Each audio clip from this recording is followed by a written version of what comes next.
Assalamu alaikum friends, hope you all are fine. Today we will discuss first year physics chapter number 2. Chapter number 2, scalars and vector. First of all we discussed scalar. Scalar, the physical quantity which are specified by magnitude with proper unit are known as scalar. Scalar वो scalar quantity जो specify करती है magnitude और proper unit के साथ, वो क्या कहलाती है? स्केलर. फ्रेंड्स, स्केलर को याद रखने के लिए सिर्फ एक ट्रिक है, सिर्फ magnitude plus proper unit. Scalar में सिर्फ क्या होता है? मैग्नीट्यूड होता है और प्रॉपर यूनिट होता है, और इसमें डायरेक्शन नहीं होती. स्केलर की कोई डायरेक्शन नहीं होती. फॉर एग्ज़ाम्पल, अगर मैं कहूँ कि मेरे पास एक मास है जो कि 10 किलोग्राम है, 10 किलोग्राम है, बात ये यहाँ जाके ख़त्म होती है क्योंकि मास क्या है? स्केलर क्वांटिटी है. अब हमारे पास क्या है? फॉर एग्ज़ाम्पल हमारे पास क्या है? मास 10 किलोग्राम है. 10 क्या है? मैग्नीट्यूड हो गया, और किलोग्राम क्या है? प्रॉपर यूनिट हो गया. यहाँ जाके बात एंड हो जाती है क्योंकि मास की कोई डायरेक्शन नहीं होती, इसलिए डायरेक्शन मालूम करने की ज़रूरत नहीं है क्योंकि मास क्या है? स्केलर क्वांटिटी है. फॉर एग्ज़ाम्पल स्केलर में एग्जाम्पल है temperature, density, energy, work, distance, volume, etc. Then है वेक्टर. वेक्टर क्या है? वेक्टर को हम डिफाइन करते हैं the physical quantity which are specified by magnitude, proper unit with direction are known as vector. अब वेक्टर क्या है? Magnitude, proper unit with direction. Scalar में क्या था? मैग्नीट्यूड और प्रॉपर यूनिट था, लेकिन वेक्टर में क्या है? डायरेक्शन भी होती है. वेक्टर की डायरेक्शन भी होती है, मैग्नीट्यूड भी होता है और proper unit. For example force क्या है? वेक्टर क्वांटिटी है. अगर हम फोर्स लेते हैं 10 न्यूटन, तो 10 क्या है? मैग्नीट्यूड हो गया, और न्यूटन क्या है? प्रॉपर यूनिट हो गया. हम बात करते हैं कि 10 न्यूटन की फोर्स अपवर्ड डायरेक्शन में लग रही है, तो अपवर्ड क्या है? डायरेक्शन है, इसलिए फोर्स क्या है? Vector quantity.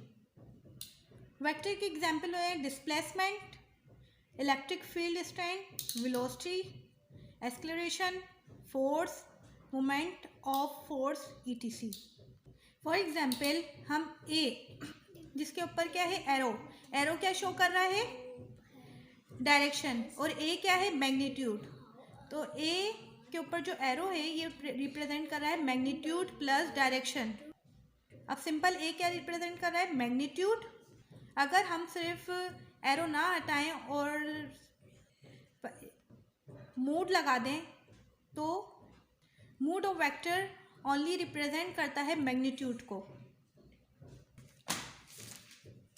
इस साइन से हमें पता चलता है कि ए के ऊपर एरो है जो कि मैग्नीट्यूड प्लस डायरेक्शन शो कर रही है. अगर सिंपल ए होगा जो सिर्फ क्या करेगा? मैग्नीट्यूड शो करेगा. अगर हम मूड लगाते हैं तो ये क्या शो करता है? ये भी ओनली रिप्रेजेंट करता है मैग्नीट्यूड को. Then we discuss equal vector. What is equal vector? The vector same in magnitude and same in direction is known as equal vector. वो वेक्टर जिसका मैग्नीट्यूड क्या है? सेम हो, और उसकी डायरेक्शन भी क्या हो? सेम हो, उसे हम क्या कहते हैं? इक्वल वेक्टर कहते हैं. अब हमने क्या किया? दो वेक्टर लिए, दो वेक्टर जिनका क्या है? मैग्नीट्यूड भी क्या है? सेम है. मैग्नीट्यूड क्या है? सेम है. जिनकी डायरेक्शन भी क्या है? सेम है. ये दोनों वेक्टर क्या होंगे? ए वेक्टर और इक्वल होगा ए वेक्टर के, क्योंकि इसका मैग्नीट्यूड भी सेम है और इसकी डायरेक्शन भी सेम है. देन है negative of a vector. Negative vector क्या होता है? The vector same in magnitude and opposite in direction is known as negative of a vector. Negative vector वो होता है जिसका मैग्नीट्यूड क्या हो? सेम हो, बट डायरेक्शन क्या हो? अपोजिट हो. उस वेक्टर को क्या कहते हैं? नेगेटिव वेक्टर कहते हैं. अब हमने क्या किया? दो वेक्टर लिए. एक क्या है? ए वेक्टर, और एक क्या है ए वेक्टर, जिनका क्या है मैग्नीट्यूड क्या है सेम है बट डायरेक्शन क्या है डिफरेंट है, अपोजिट डायरेक्शन है, उसको हम क्या कहते हैं नेगेटिव वेक्टर कहते हैं। ये दो वेक्टर है, दोनों का मैग्नीट्यूड सेम है बट डायरेक्शन क्या है डिफरेंट है, इसलिए क्या कहलाता है नेगेटिव वेक्टर कहलाता है। सो फ्रेंड्स, यहाँ जाके हमारा लेक्चर एंड होता है। नेक्स्ट लेक्चर में हम बात करेंगे यूनिट नल वेक्टर की, फ्री वेक्टर की और पोजीशन वेक्टर की।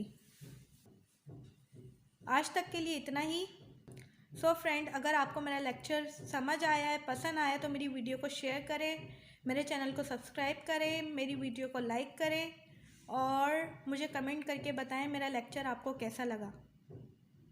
अल्लाह हाफ़िज़।